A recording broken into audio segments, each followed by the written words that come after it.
Assalamu alaikum. This is our second lecture related to the rheumatology chapter.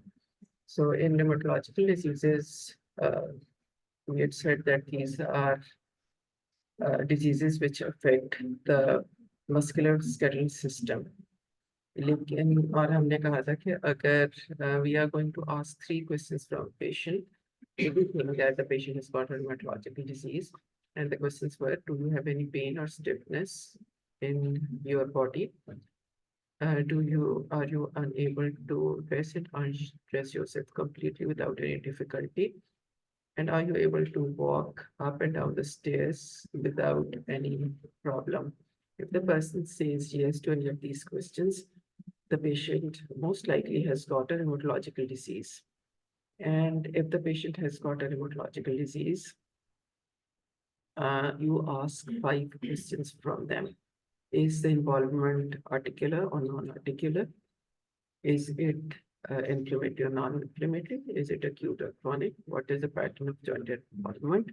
And what, if any, are the extra-articular manifestations?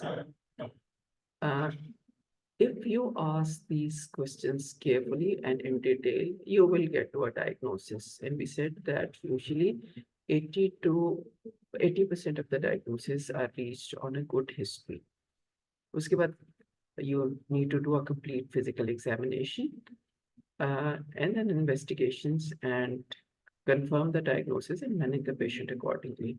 In investigations, we also said that we need to have hematological manifestations, hematological investigations in which we do a CBC and inflammatory markers. Then we can do biochemistry related to the type of disease that we are suspecting.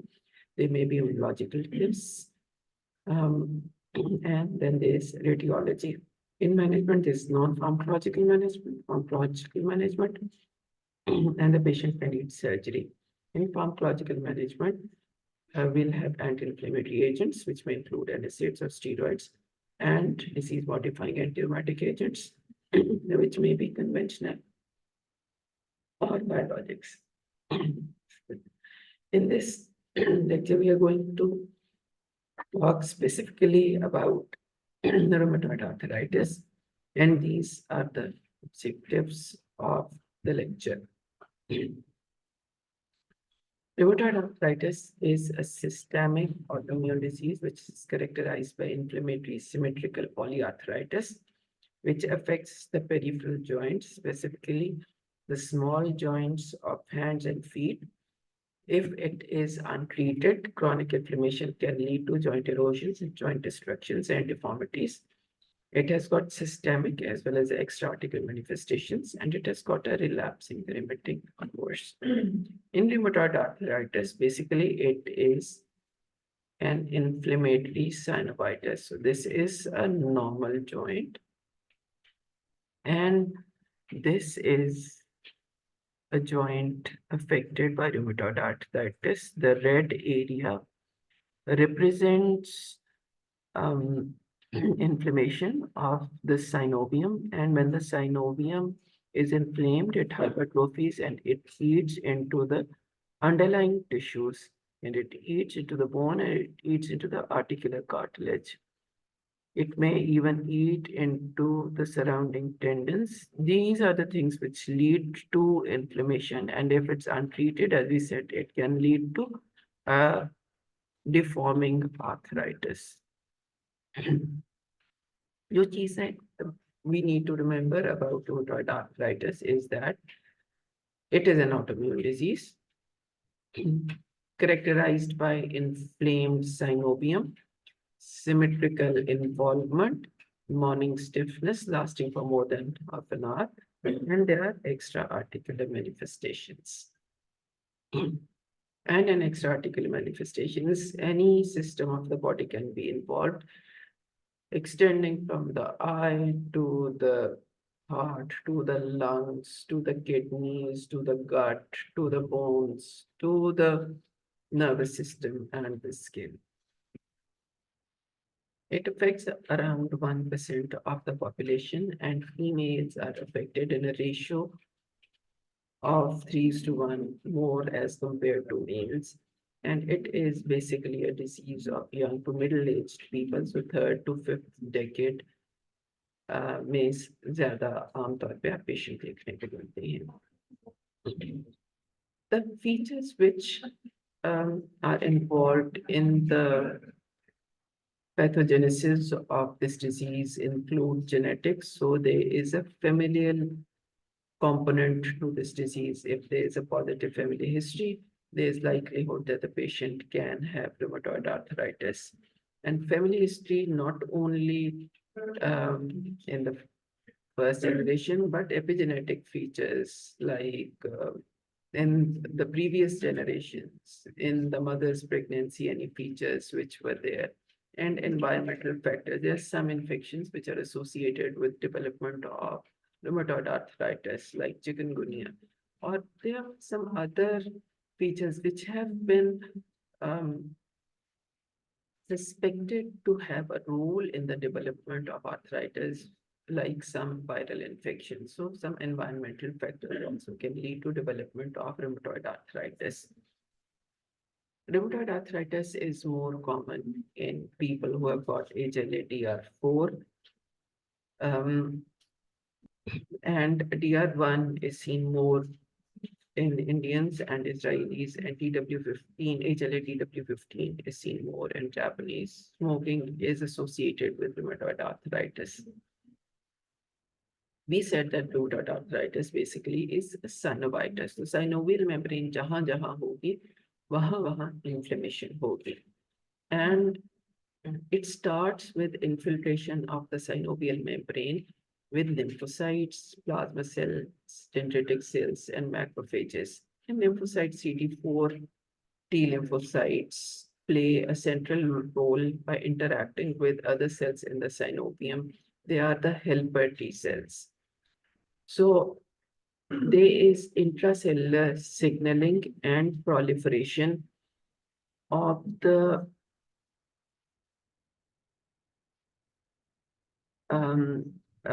inflammatory cells, of the lymphocytes. They are going to adhere to the synovial membrane and lead to activation of the surrounding cells. This will lead to presence of more macrophages and plasma cells inside the synovium. The fibroblasts will also be activated, and they will be increased blood supply to the synovium. So the synovium will proliferate, and this synovium is going to be rich in inflammatory cells. When this is rich in inflammatory cells, and this will also have inflammatory cytokines like TNF alpha. Please remember these names because we are going to come back to it later. TNF alpha, interleukin 1, interleukin 6, metalloproteinases, and cathepsins are involved in the setting up and the maintenance of the inflammation. And the inflammation is going to lead to a synovitis. And this synovitis is going to lead to thickening of the synovium, which is called a pannus. This pannus will eat into the underlying tissues. हमने ये कहा था कि जी lymphocytes are going to be the first cells to initiate this inflammation, and they are going to be in large numbers. And when they proliferate, they are going to form lymphoid follicles within the synovial membrane, which the T cell and B cell interaction lead B cells to produce cytokines and autoantibodies, including rheumatoid factor and anti-citrullinated antibodies. Synovial macrophages, which are activated by the immune complexes, will produce pro-inflammatory cytokines, and there is going to be a setup of chronic inflammation. These cytokines will act on the synovial fibroblast, promote swelling of the synovial membrane and damage to the soft tissue. and cartilage. Activation of the osteoclasts and chondrocytes will drive destruction of bone and cartilage. The joint affected by rheumatoid arthritis will be hypoxic, and this will help and promote angiogenesis, that is new blood vessel formation. The inflammatory granulation tissue, as already referred to by me, that is the hyperproliferative synovial membrane, which has got lots of T cells and B cells with lymphoid follicles and macrophages inside it, and is rich in inflammatory cytokines, is called pannus.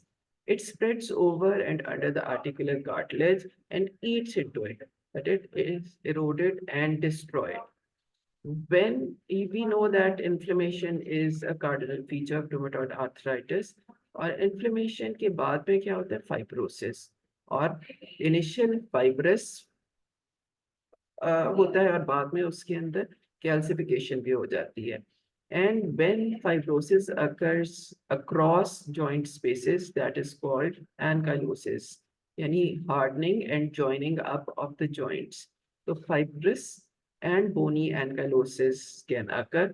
Adjacent muscles will be inflamed, will be weakened, क्योंकि जब inflamed joint पे movement नहीं हो रही तो joint atrophy करना शुरू कर देता है. और ये भी हो सकता है कि these muscles are infiltrated by the lymphocytes. So if you see here, you can see that there is a pannus formation with lots of inflammatory cells which eats into the underlying bone and cartilage. Clinical features are variable. There is symmetrical swelling of multiple joints, especially of the small joints of hands and feet, with tenderness and pain, and more than 6 weeks of pain. If you remember, हमने acute or chronic arthritis को, rheumatological diseases को differentiate ही 6 weeks के time period से किया था. So more than 6 weeks, there will be features of inflammation like swelling, warmth, heat, tenderness, and it's associated with more than 1 hour of morning stiffness. कुछ books 30 minutes कहती हैं, कुछ तो 30 minutes से ऊपर को हमने लेना है. There can be characteristic deformities in hands with long-standing uncontrolled disease, including Swanneck deformity, जो कि हम आगे से देखेंगे. This picture shows Swanneck deformity in the hands. So ulnar deviation, यहाँ पे अगर आप metacarpopharyngeal joints पे देखें तो ulnar deviation नजर आ रही है. अगर आप ये देखें तो intrinsic muscles of the hands की wasting नजर आ रही है. And if you look here, you can see that there is swelling of the synovium on the dorsum of the hand. So synovitis is occurring not only of the articular synovium, but also of the synovium, which is present in the tendon sheets as well, which is present in the bursae as well. So ये हमें clinical features में please remember that synovitis हो रहा होता है. So this is a Swanneck deformity and this is a boutonniere deformity seen in this picture. Z deformity of the thumb can also be seen in chronic destructive rheumatoid arthritis. Deform, तो जब joint destruction होती है तो उसके बाद में joint deformation भी हो रही होती है. Cutaneous manifestations will include rheumatoid nodules, vasculitic lesions भी हो सकते हैं. Extra-articular manifestations में systemic manifestations हो सकती हैं, hematological, ocular,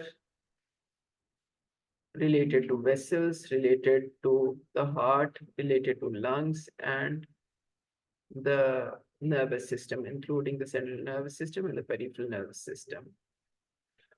So Sjogren's syndrome can be associated with rheumatoid arthritis, leading to dryness of the mouth and the eyes, marginal thinning of the cornea with keratolysis can occur, scleromalacia perforans can occur.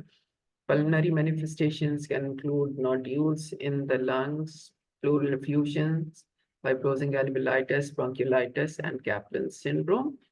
Kaplan syndrome is pulmonary nodule associated with pneumoconiosis. Kaplan syndrome is a favorite BCQ, तो याद रखने की जरूरत है. If you look in this picture, you can see that this thenar eminence is atrophied as compared to this one. So, कौन सी nerve की entrapment की वजह से you can see this sort of a picture. Baker's cyst can be seen its herniation of the synovial membrane of the synovial capsule through the posterior capsule of the knee joint. Rheumatoid nodules can be seen. Cutaneous manifestation, as we said, can include vasculitis, which can be seen as palpable purpura or ulceration or gangrene.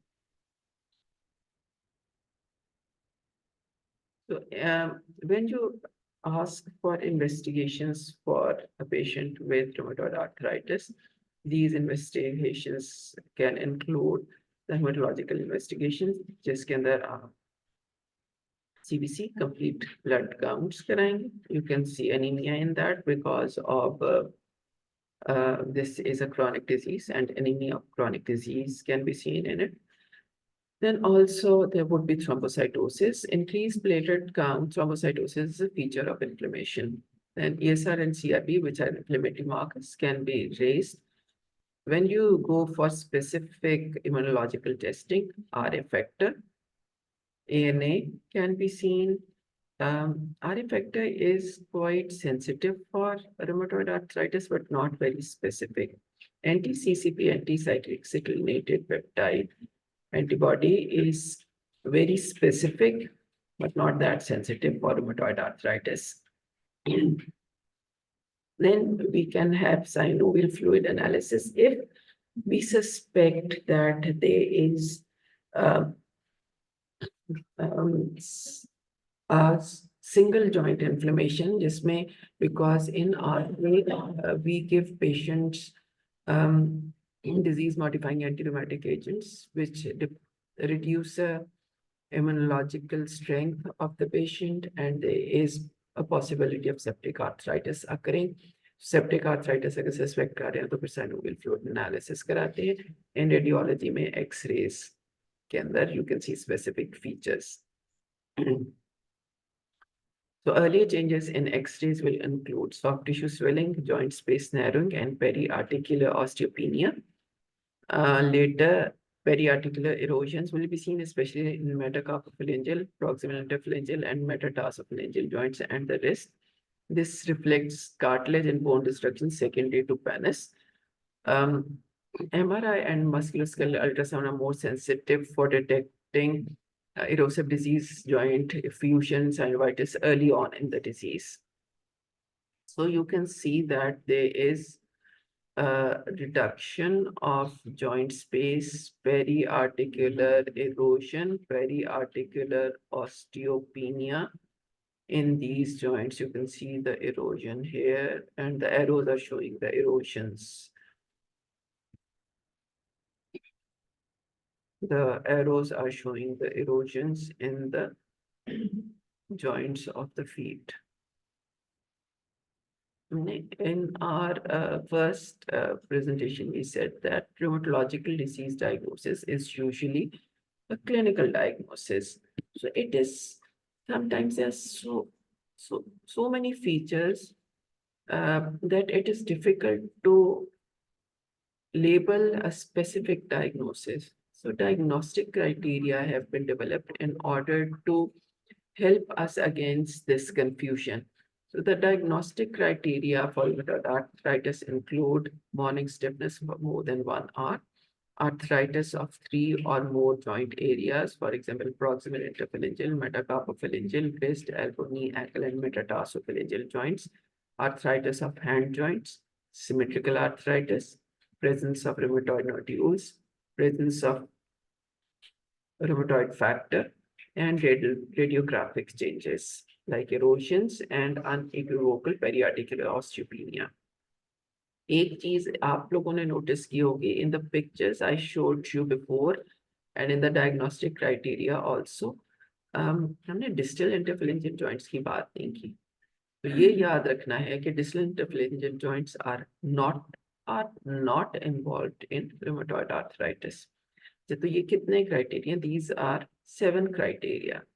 4 or more criteria present for more than 6 weeks will meet the diagnostic criteria for rheumatoid arthritis. So, in 7 में से, if there are 4 or more criteria present for more than 6 weeks, we will label the patient to have rheumatoid arthritis. Then this is also important, a disease activity score, DS-28. This will help us find which drug to use to be intensify the disease modifying anti-rheumatic agents, or can we reduce the number of drugs that the patient is having. So you count the number of tender joints and you count the number of swollen joints. You measure the ESR and ask the patient to rate the global activity of arthritis during the past week from 0, which means no symptoms, to 100, very severe symptoms. And there's an online calculator which will help you give the score. And the score will help us decide when to start disease modifying anti-rheumatic agents and when to intensify the treatment. These are the differential diagnosis for rheumatoid arthritis, which is a long list. When we've diagnosed a patient with rheumatoid arthritis, our purpose is to manage the disease. And the primary objective will be that either the patient goes into remission or there's a low disease activity. We will try to reduce inflammation and pain. We will try to preserve the function and prevent deformity from occurring. And the drugs used for this purpose are, as we said, anti-inflammatory agents, which may include NSAIDs and steroids, and disease-modifying anti-rheumatic agents, which can be synthetic or conventional anti-rheumatic agents, and biologic. So, because it's a chronic disease, in all diseases, we need to educate the patient, but in chronic diseases, it is very important to educate the patient because the patient is going to have to live with this disease, usually for the rest of their lives. And they need to know when to start the anti-inflammatory drugs and when to come to the doctor immediately. So education of the patient is very important about the nature of the disease, the complications that can occur, and the treatment and its complications that you're going to offer to the patient. We need to control pain, we need to optimize the function and modify the disease process whenever this is possible. That is, try to induce remission and identify and treat related complications and comorbidities. So a large number of NSAIDs are available. They provide symptomatic relief. They do not prevent erosions or alter disease progression.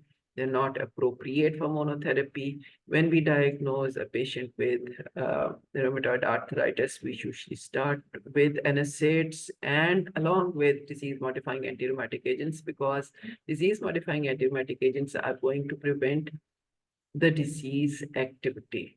They are going to prevent the complications from occurring. They are going to prevent the erosions and the joint deformities from occurring. So it is very important, but DMRTs are going to take time to take action, and we need pain relief and we need to reduce inflammation, and as NSAIDs and steroids are important agents for that. Steroids work very well. They have a prompt anti-inflammatory effect and they do slow the rate of articular erosions. But their side effects will limit their long-term use. But if indicated, we need to have long-term steroids. You need to balance the cost-benefit ratio in the patients. Low-dose corticosteroids can be a bridge to reduce disease activity until slower-acting DMRTs take effect.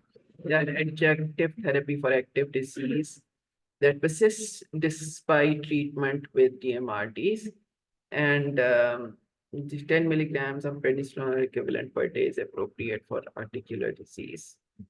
I meant articular disease. Higher doses can be used to manage serious extraarticular manifestations like pericarditis and necrotizing scleritis.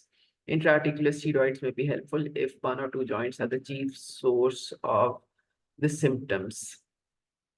Then synthetic or conventional DMRTs may be used. Methotrexate is the initial widely used DMRT of choice for rheumatoid arthritis.